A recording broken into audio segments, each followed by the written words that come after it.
ថ្ងៃ8កើតធ្វើកិច្ចការជាមង្គលមិនល្អបើសង់ទស្សដ្ឋានល្អមានលៀបព្រោះស្រីយាត្រាទៅជើងគោកមិនល្អទៅជើងទឹកជាមធ្យមជោគអាក្រក់តាំងពីព្រឹកដល់ថ្ងៃត្រង់ជោគល្អតាំងពីរសៀលដល់ភ្លឺ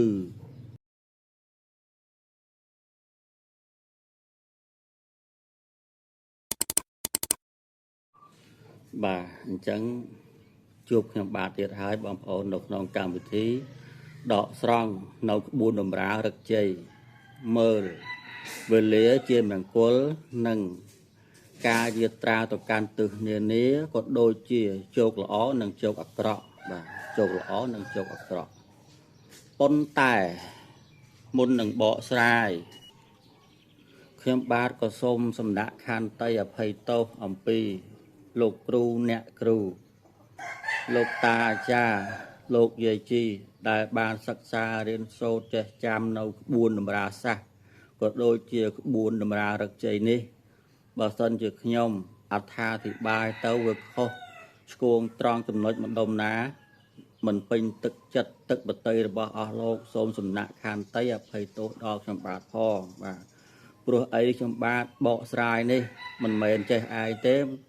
បកស្រាយតាមគម្ពីរបាទគម្ពីរយោងបាទគម្ពីរយោងអញ្ចឹងបើសិនជាខ្ញុំបកស្រាយទៅនឹងវាមានខុសឆ្គងត្រង់ណាសូមមេត្តាខន្តីអភ័យទោសដល់ខ្ញុំបាទផងបាទអញ្ចឹងមុននឹងបកស្រាយនៅតម្រារឹកជ័យនេះក៏សូមរំលឹកនឹកដល់គុណព្រះពុទ្ធព្រះធម៌ព្រះសង្ឃដែលជាគុណដ៏ឧត្តមឧត្តមនឹងសូមគោរពដល់ទស្សបារមីវត្ថុស័ក្តិសិទ្ធិថែរក្សាទឹកដីនៅទីនេះបាទមានរុក្ខទេវតាភូមិទេវតាអាកាសទេវតាបាទដែលជាម្ចាស់ទឹកម្ចាស់ដីម្ចាស់ស្រុកសូមសំណាក់ខន្តីអភ័យទោសនិងប្រសិទ្ធពរជ័យសិរីសួស្តីមកដល់ក្រុមគ្រួសារខ្ញុំបាទក៏ដូចជាក្រុមគ្រួសារអស់លោកអ្នកនៅក្នុងពិភពលោកយើងនេះទាំងមូលបាទមើលឃើញដល់ណាផ្ញើដល់នឹង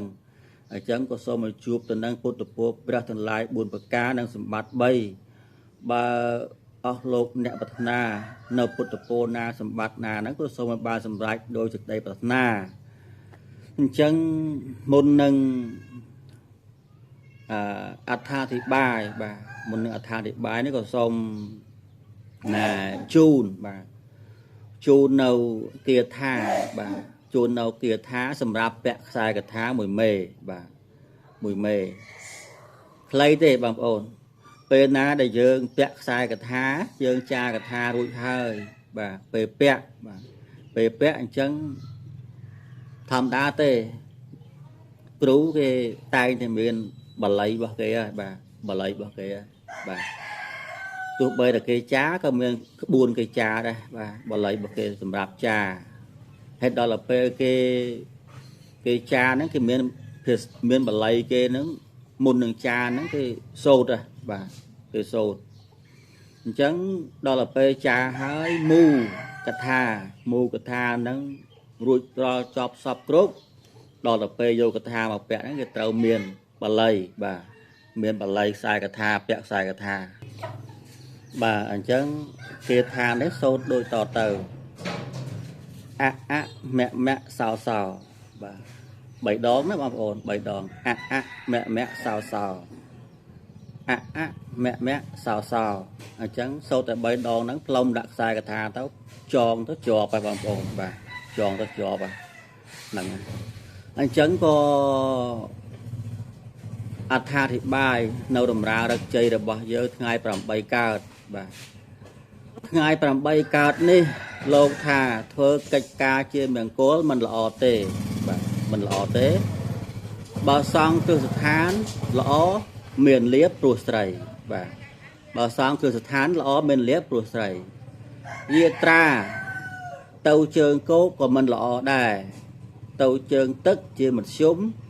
ជោគអាក្រក់តាំងពីព្រឹកដល់ថ្ងៃត្រង់ជោគល្អតាំងពីរសៀលរហូតដល់ភ្លឺបាទរហូតដល់ភ្លឺអាហ្នឹងជោគល្អបាទអញ្ចឹងនៅថ្ងៃ8កើតហ្នឹងលោកហាមិនឲ្យយើងធ្វើកិច្ចការជាមង្គលហាមហ្នឹងហាមបាទ កិច្ចការជាមង្គលទាំងអស់បាទទាំងអស់ទាំងពួងគឺហាមទាំងអស់បាទបើសង់គ្រឹះស្ថានបាទប៉ុន្តែបើសិនជាយើងសាងសង់នៅគ្រឹះស្ថានល្អមានលៀបបាទល្អមានលៀបព្រោះស្រីបាទយើងសាងសង់នៅគ្រឹះស្ថានបាទបងប្អូនស្គាល់គ្រឹះស្ថានដូចជាគ្រឹះស្ថានមេក្រូហិរញ្ញវត្ថុអញ្ចឹងទៅគ្រឹះស្ថានណែធនាគារអេស៊ីលីដាអញ្ចឹងទៅអមរិតអញ្ចឹងទៅប្រាសាក់អញ្ចឹងទៅអានោះគេហៅគ្រឹះស្ថានបាទសាងសង់គ្រឹះស្ថានចុះល្អបាទល្អបើយាត្រាទៅផ្លូវគោកមិនល្អទេបាទហាមបាទហាមផ្លូវគោកអត់ល្អទេបាទទៅជើងទឹកជាមធ្យមបាទទៅជើងទឹកជាមធ្យមហ្នឹងបើទៅជើងទឹកបានបាទប៉ុន្តែក៏ប្រុងប្រយ័ត្នដែរបាទជើងទឹកហ្នឹងណាបងប្អូនត្រូវមានអាវសុវត្ថិភាពពាក់ការពារទៅបាទល្អ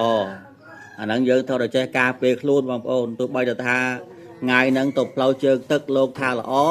ក៏យើងមិនប្រហែសដែរបាទក៏យើងមិនត្រូវប្រហែសដែរយើងត្រូវការពារបងប្អូនណានឹងឯងការពារមានអាវហែលទឹកបាទមានអាវសម្រាប់ពាក់ហែលទឹកដើម្បីជួយយើងបាទទៅផ្លូវគោកវាជាមធ្យមទេបាទជាមធ្យមទេជោគអាក្រក់តាំងពីព្រឹកដល់ថ្ងៃត្រង់បាទអញ្ចឹងបើធ្វើដំណើរពេលព្រឹកមិនល្អទេបាទសូមជម្រាបប្រាប់ឲ្យច្បាស់ទៅប៉ុណ្ណឹងណានឹងឯងធ្វើដំណើរពេលព្រឹកមិនល្អទេបាទវាជោគអាក្រក់បាទជោគអាក្រក់ដល់តែពេលជោគល្អតាំងពីរសៀលដល់ភ្លឺអញ្ចឹងចាំពេលរសៀលចាំចេញដំណើរបាទពេលរសៀលចាប់ផ្ដើមពីម៉ោង12ចូលម៉ោង1បាទទៅដល់រហូតដល់ម៉ោង6ព្រឹកនោះបាទ6ព្រឹកនោះអាហ្នឹងធ្វើដំណើរចាស់អត់ខុសទេបាទអត់ខុសទេល្អបាទប៉ុន្តែកុំភ្លេចពាក់អាវសុវត្ថិភាពផងបាទអាវសុវត្ថិភាពផ្លូវទឹកណាហ្នឹងឯងបងប្អូនធ្វើដំណើរផ្លូវទឹកអាហ្នឹងបាទអញ្ចឹងក៏ការអត្ថាធិប្បាយបកស្រាយនៅតម្រារឹកជ័យថ្ងៃ8កើតនេះមានប៉ុណ្ណឹងបាទក៏ដល់ពេលនឹងបញ្ចប់បាទអញ្ចឹងជួបគ្នានៅវគ្គក្រោយទៀតបាទសូមអរគុណសូមជម្រាបលា